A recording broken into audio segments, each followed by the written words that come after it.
നാശമായല്ലോ ഒമ്പതാപ്പിളേ, തോണി കുറച്ച് അടുപ്പിക്കാൻ പറ്റും. മുഹമ്മദിന്റെ തോണിയിൽ ഇക്കാലത്തുള്ള മനുഷ്യൻ കട കിടക്കുന്നത് ആദിക്കാം.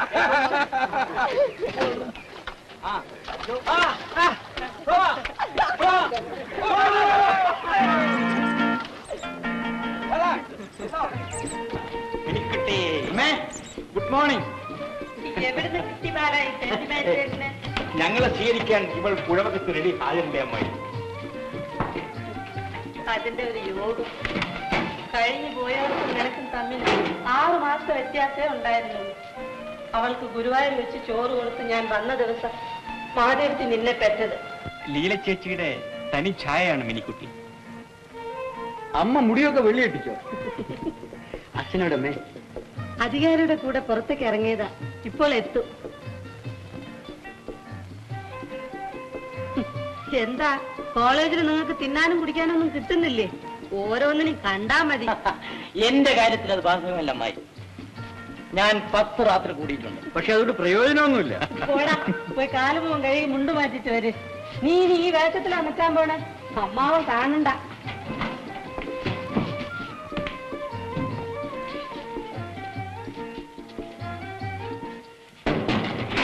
അമ്മ എന്ത് ചെയ്യണം അമ്മായി? മാതിയടുത്തേക്ക് നല്ല സുഖമില്ല. വൈകുന്നേരമായ നല്ല പനി. വാദത്തിന്റെ അസ്ഥിത എന്നാണ് ഗോവിന്ദമേതിരി പറയുന്നത്. അമ്മേ, അത്രയ്ക്കൊന്നും ഇല്ല കുട്ടികളെ. ഒരു ജലദോഷപ്പനി വന്നാ മതി. ഏടത്തങ്ങയ്ക്ക് പരിഭ്രമായി. വൈദ്യർ അതെന്നെ തക്കം നോക്കി നാട്ടിലില്ലാത്ത മരുന്നും പറയും. അവിടെ ഇരിക്കും വ്യത്യാസം കുട്ടി. വണ്ടിയാത്ര ചെയ്തു വന്നതല്ലേ? അല്ല, അനിയൻ എവിടെ?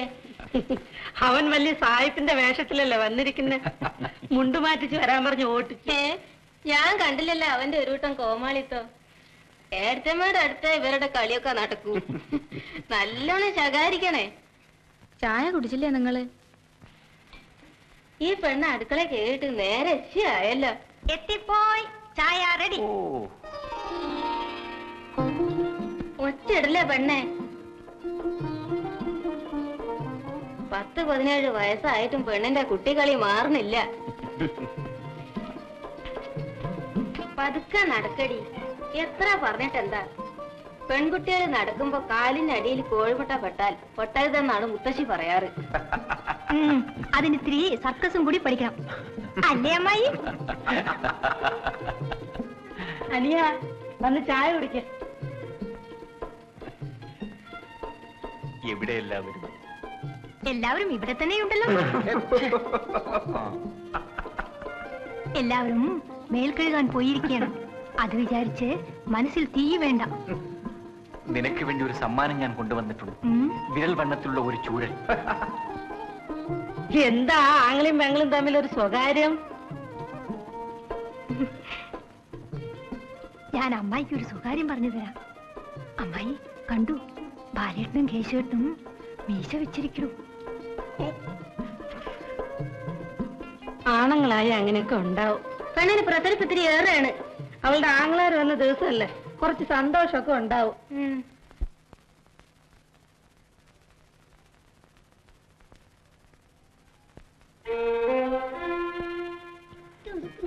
അല്ലല്ല, മോളുടെ ഉടുപ്പ് വേറെ.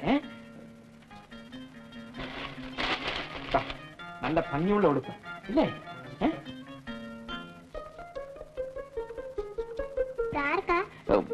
മോള് ഇത് അടച്ചു വെക്ക്. നമുക്കിന്ന് രാത്രി നല്ല കഥ പറയണം.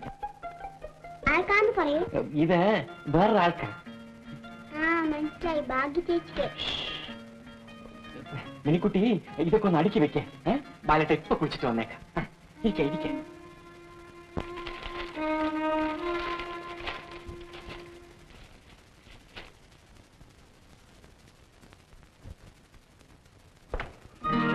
കുളം കുഴിച്ചുണ്ടാക്കി മേൽക്കഴുകി വന്നതായിരിക്കും. ആർക്കാ അത്ര തിരക്ക്? ഏയ്, തിരക്കില്ല.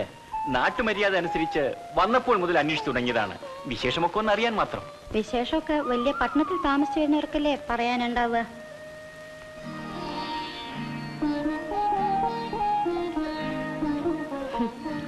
കടവത്തുനിന്ന് കയറുന്നത് ഞാൻ കണ്ടു. അതായിരിക്കും കുളത്തിൽ തന്നെ ഇരുന്ന് കളയാമെന്ന് കരുതിയത്. അല്ലല്ല, പടിപ്പരയുടെ അടുത്തെത്തിയിട്ടേ ഞാൻ വെള്ളത്തിലിറങ്ങിയല്ലോ. നോക്കിയിരുന്നു, നേരം പോയി. ആരെ? ആവോ.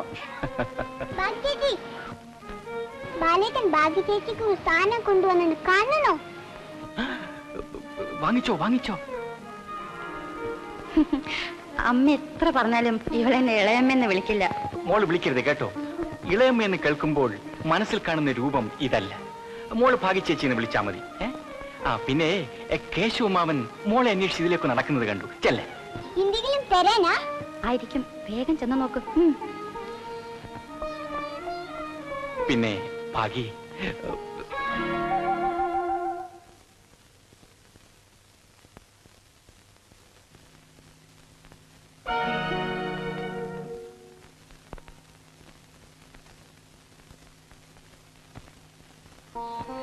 പഞ്ചായത്ത് കണ്ടുകൊണ്ടുവന്നാൽ ചീത്ത എനിക്കാണ്. ഒരുപാട് ജോലിയുണ്ട് ബാക്കി. നിനക്ക് എപ്പോഴും ധൃതിയാണ്. കുറെ കാലങ്ങൾക്ക് ശേഷം വീട്ടിൽ വന്ന ഒരാളോട് വിശേഷം ചോദിക്കാൻ പോലും നിനക്ക് നേരമില്ല. ഞാൻ വിശേഷം കണ്ടല്ലോ. മീശ വെച്ചു, ബീഡി വെടി തുടങ്ങി. സിഗരറ്റ് എന്ന സുന്ദര വസ്തുവിനെ ബീഡി എന്ന് പറയുന്നത് മര്യാദകേടാണ്. നീ ചോദിച്ചില്ലെങ്കിലും വിശേഷങ്ങൾ ഞാൻ പറയാം. വലിയ പട്ടണം, വലിയ കോളേജ്, വലിയ സിനിമാ തിയേറ്ററുകള്, ഒരുപാട് കുട്ടികളും. പെൺകുട്ടികളുണ്ടോ? ഈശ്വര, അവരെ തട്ടിത്തിടഞ്ഞ് നടക്കാൻ വയ്യ. ഓ, അങ്ങനെ വരട്ടെ. അതാ ഈ ബീഡി വലിയും ടൈലുകാട്ടിലും ഒക്കെ. സിഗരറ്റ് സിഗരറ്റ് അവരുടെ ഗോഷ്ഠികൾ കാണണം. എന്താ ഓരോ നിന്റെ നാട്യം. നമ്മുടെ നാട്ടിൻ പുറത്തെ പെൺകുട്ടികളുടെ കൊച്ചമണിയോട് ഒരു സത്യം പറയട്ടെ. ഇടയ്ക്ക് ഒരു സത്യമൊക്കെ പറയാം. നഗരത്തിൽ ഞാൻ കണ്ട എല്ലാ പെൺകുട്ടികളെക്കാളും സുന്ദരിയാണ് കൊച്ചമണി.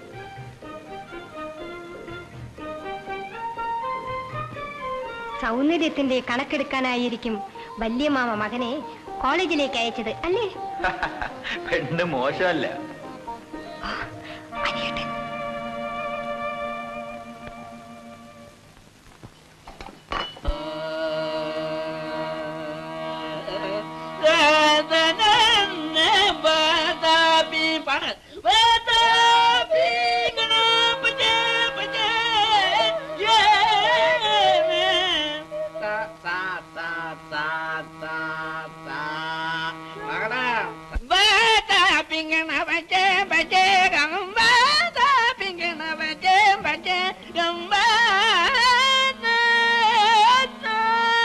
പാടൂ, കുറച്ച് പാട്.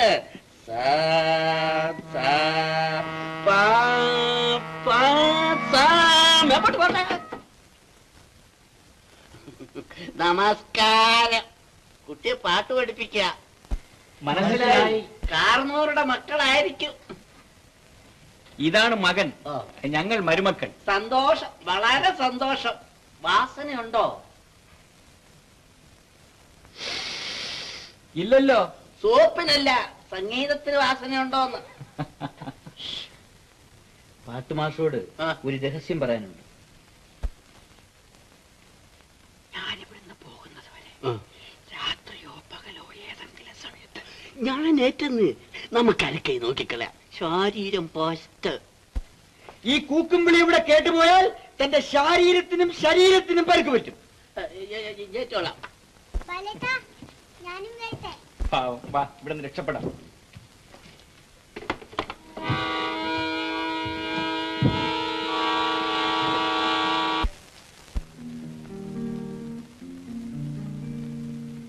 ഭാഗീരഥി അമ്മയുണ്ടോ അകത്ത്? ഞാൻ വലിയ തറവാട്ടിലമ്മയൊന്നും ആയിട്ടില്ല. അല്ല, നമ്മളെ ഒന്നും പരിചയം കാണില്ല, അതുകൊണ്ട് വിളിച്ചതാണ്.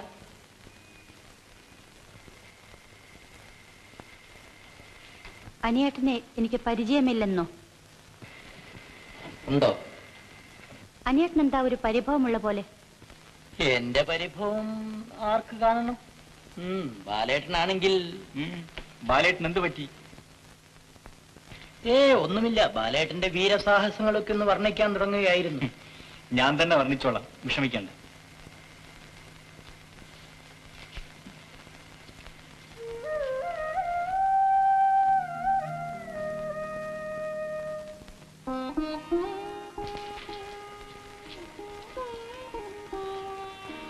ആകാശ നീലിമയുടെ നിറം, അതിൽ നിറയെ വെള്ളി നക്ഷത്രങ്ങൾ. അങ്ങനെ ഒന്ന് കണ്ടു, അത് വാങ്ങണമെന്നായിരുന്നു ആഗ്രഹം. സാരിയാ? പക്ഷെ കാശ് വേണ്ടേ? അച്ഛൻ തരുന്ന പണത്തിൽ നിന്ന് അതും ഇതും വാങ്ങാൻ എവിടെ നിന്നുണ്ടാവും? എനിക്കൊന്നും വേണ്ട. പഠിച്ച് ഉദ്യോഗവും ശമ്പളമൊക്കെ ആവുമ്പോൾ അപ്പോൾ ഓർത്താൽ മതി. പഠിച്ച് ജോലി കിട്ടി സ്വന്തം കാലിൽ നിൽക്കാറാവുമ്പോൾ ചെയ്യേണ്ടതൊക്കെ ഞാൻ മനസ്സിൽ കുറിച്ചു വെച്ചിട്ടുണ്ട് ഭാഗി.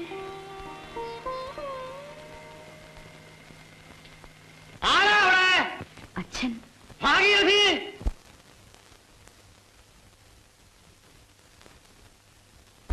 പടി കടന്നു വരുമ്പോ ശകുനം കാണാൻ ആരാടി ഈ കുശിച്ചൊന്നിട്ടിരിക്കണേ?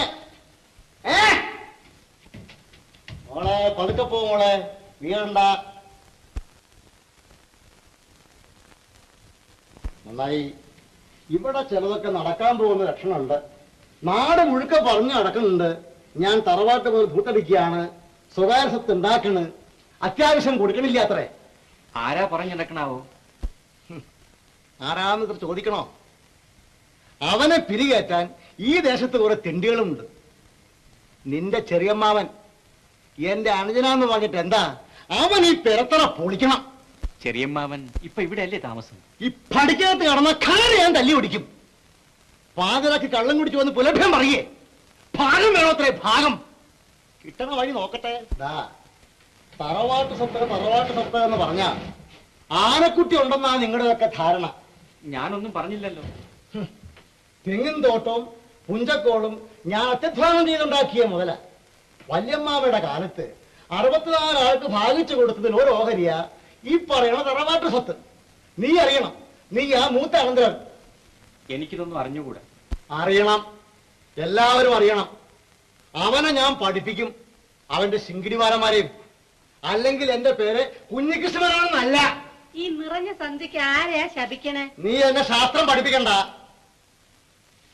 കേശുവിടെ സന്ധ്യാവന്തനില്ല, ഐത്തല്ല, ചിത്തമില്ല. ഗുരുവായൂരപ്പ കൃഷ്ണ. ആ പാട്ടക്കാരൻ കൃഷ്ണൻ വന്നില്ലേ? ഇല്ല. വരില്ല, വരില്ല, ഒരുത്തനും വരില്ല. പാട്ടക്കാരെ അവൻ പറഞ്ഞ് തിരിപ്പിച്ചിട്ടുണ്ടാവും. അവനെ ഞാനൊരു പാഠം പഠിപ്പിച്ചിട്ടില്ലെങ്കിൽ നോക്കിക്കോ. പറഞ്ഞതെന്നെ പറഞ്ഞ് നേരം വെളുപ്പിക്കാതെ വന്ന് ഊണ് കഴിക്കുന്നുണ്ടോ?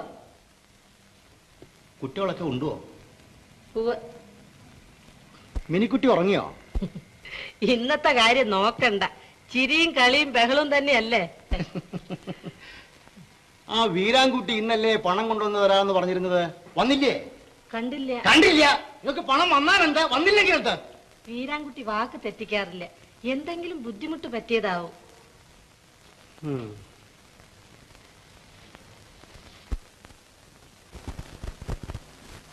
കിടന്നോ മിനി? നേരെ ഒരു പാടായി. ഇന്ന് ഉറങ്ങുന്നില്ലാന്നുണ്ടോ? ഒരു പാട്ട് പാടിത്തരണം. എനിക്ക് പാട്ടും കൂത്തൊന്നും അറിയില്ല. ബാലേട്ടൻ പറഞ്ഞൊരു ഭാഗ്യ ചേച്ചിക്ക് പാട്ടും വിഷയമുണ്ടല്ലോ. വിടണ്ട മിനിക്കുട്ടി, ഇന്ന് ഭാഗ്യ ചേച്ചിക്ക് പാട്ടൊക്കെ വരും. ഇന്നെന്താ? ഇന്ന് നിന്റെ ഭാഗ്യ ചേച്ചി ഭൂമിയിലല്ല നടത്തം, പിന്നെ ആകാശത്തിലാ. കുറ്റം ഭാഗ്യ ചേച്ചിക്ക്. നിലത്ത് നിൽക്കാതെ തുള്ളിച്ചാടുന്നത് വേറെ ചിലരും. അയ്യോ, ഞാൻ ഇവിടെ ഇരിക്കല്ലേ. തോണിക്കടവത്തേക്ക് നോക്കിയിരുന്ന് ചിലരുടെ കണ്ണിന് ക്ഷീണം. മതി മതി, വന്ന് കിടക്കുണ്ടോ? എനിക്ക് ഉറക്കം വരുന്നുണ്ട്. വേഗം ഉറങ്ങിക്കോളൂ, സ്വപ്നം കാണാലോ. പാട്ട് പാടിത്തരും ചേച്ചി. അമ്മണി ചേച്ചിക്ക് ഒരുപാട് പാട്ടറിയും. അല്ലെങ്കിൽ കേശവമാനോട്